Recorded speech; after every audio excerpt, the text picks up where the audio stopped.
4 Monks ने 2 सप्ताह तक बिना कुछ बोले चुपचाप ध्यान करने का निश्चय किया।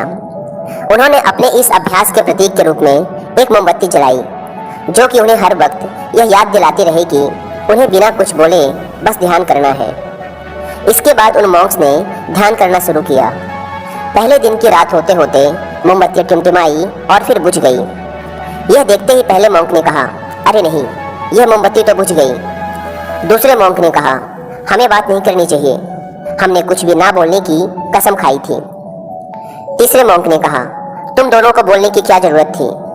चौथा मॉन्क हंसा और बोला, हा हा हा, मैं अकेला हूँ जिसने बात नहीं की। दोस्तों, उन सभी के बोलने के अपने अलग अलग कारण थे, लेकिन चारों में से प्रत्येक ने बिना कुछ सोचे तुरंत ही अपने विचार रख दिए। उनमें से किसी ने भी स्थिति को सुधारने का प्रयास नहीं किया। उसी आश्रम में उन चारों के अलावा एक बूढ़ा बुद्धिमान मॉन्क भी था। वह बिना कुछ बोले और उनकी तरफ ध्यान दिए बिना ही चुपचाप ध्यान करता रहा। इस तरह से उस बुद्धिमान मॉन्क ने बिना एक शब्द बोले उन चारों को ही उनकी गलती का एहसास करा दिया, जो कि वो चारों बोलकर भी नहीं कर पाए।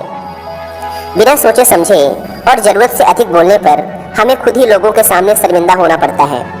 एक समझदार व्यक्ति कभी भी बिना मांगे किसी को सलाह नहीं देता, क्योंकि वह जानता है कि बिना मांगे दी गई सलाह का कोई मतलब नहीं होता और ना ही सामने वाला उस सलाह को मानता है।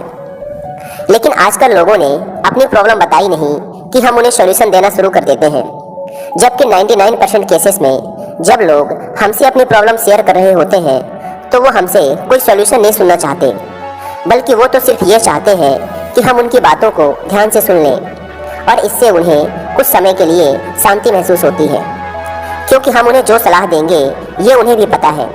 हर इंसान को पता होता है कि क्या सही है और क्या गलत है। इसलिए जब अगली बार हमसे कोई अपनी प्रॉब्लम शेयर करे तो हम बस उसकी बातों को ध्यान से सुने, उसे सलाह देना ना शुरू कर दें जब तक कि उसने मांगी ना हो, क्योंकि सामने वाला इंसान बस हमसे इतना ही चाहता है कि हम उसकी बातों को ध्यान से सुने और समझें।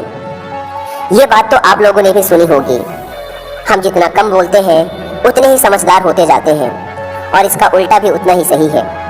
जो जितना बुद्धिमान होगा वह उतना ही कम बोलेगा।